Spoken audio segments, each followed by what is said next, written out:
കുറച്ച് കഴിഞ്ഞപ്പോൾ ഞാൻ കബർ എൻജോയ് ചെയ്ത് തുടങ്ങി. മനുഷ്യന്മാർ അങ്ങനെയാണ്, എവിടെ ചെന്നാലും ആ ഒരു സിറ്റുവേഷൻ അനുസരിച്ച് എൻജോയ് ചെയ്യും. നമ്മളൊക്കെ മരിച്ചു കഴിഞ്ഞാൽ ചിലപ്പോൾ നമ്മൾ എൻജോയ് ചെയ്യും. കബറിനുള്ളിലുള്ള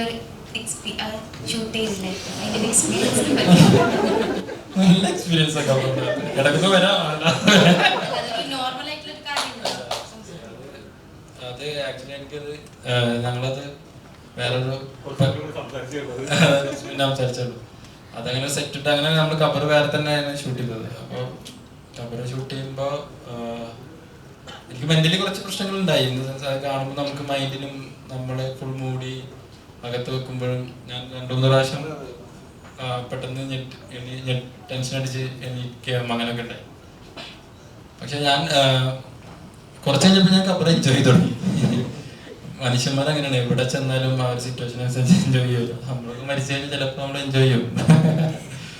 അപ്പോൾ അത് നല്ല എക്സ്പീരിയൻസ് ആയിരുന്നു. ഭയങ്കര പിന്നെ എന്നെ പെർഫോം ചെയ്യുക എന്നുള്ളതൊക്കെ ഭയങ്കര സന്തോഷം.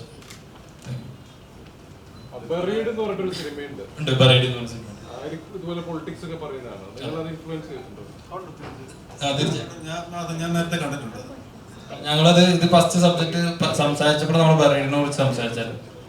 ബറീഡ് എനിക്കൊന്ന് കംപ്ലീറ്റ്ലി ഇതിന്റെ അകത്താണ്. ടോട്ടലി സിനിമ മൊത്തം ക്ലൈമാക്സിലാണ് മൊത്തം. അത് പിന്നെ കുറച്ച് അവരെ കയ്യിൽ ടോർച്ച് കുറച്ച് അങ്ങനെ സാധനങ്ങളൊക്കെ ഉണ്ട്. അതും രണ്ടാണ്. പക്ഷെ എനിക്ക് തോന്നുന്നു ഇങ്ങനെ നമ്മൾ അടുത്തൊന്നും ഇങ്ങനത്തെ ഒരു സബ്ജക്ട് ചർച്ച ചെയ്തിട്ടില്ല എന്നുള്ള ഈ കണ്ടന്റ് തന്നെയാണ് നമ്മളെ എക്സൈറ്റ് ചെയ്യിച്ചത്. ആസ് എൻ ആക്ടർ ഇങ്ങനെ ഒരു സബ്ജക്ട് വന്നപ്പോൾ ഈ ഒരു കണ്ടന്റ് ഭയങ്കര അപ്പീലിംഗ് ആയി തോന്നി. ആദ്യം നമ്മൾ ഈ കണ്ടന്റാണ് നമസ്കാരം ഫോൺ വിളിച്ച് പറയണത് ഇങ്ങനെ ഒരു. അപ്പൊ ഞാൻ ചോദിച്ചു ഞാനാണോ മരിക്കുക? അതാണ് ഞാൻ ആദ്യമായിട്ട് ചോദിച്ചത്. ഓക്കെ, അങ്ങനെയാണെങ്കിൽ നമ്മളതിനെ എക്സ്പീരിയൻസ് ചെയ്യാത്ത, നമുക്ക് ആരോട് ചോദിക്കാൻ പറ്റില്ല എങ്ങനെ ഉണ്ടോ മരിച്ചു കഴിഞ്ഞാൽ ചോദിക്കാൻ പറ്റില്ല. അപ്പൊ അത് നമ്മൾ തന്നെ ഉണ്ടാക്കുന്ന ഒരു പരിപാടിയാണല്ലോ. അപ്പൊ അത് ഭയങ്കര ഇൻട്രസ്റ്റിംഗ് ആയി തോന്നി. അങ്ങനെ പെർഫോം ചെയ്യാന്നുള്ളൊരു സാധനം ഉണ്ടല്ലോ, അത് കിട്ടിയപ്പോൾ ആസ് എൻ ആക്ടർ ഭയങ്കര സന്തോഷം തോന്നി. അങ്ങനെയാണ് ആ ഈ സിനിമയിലൂടെ എത്തുന്നത്.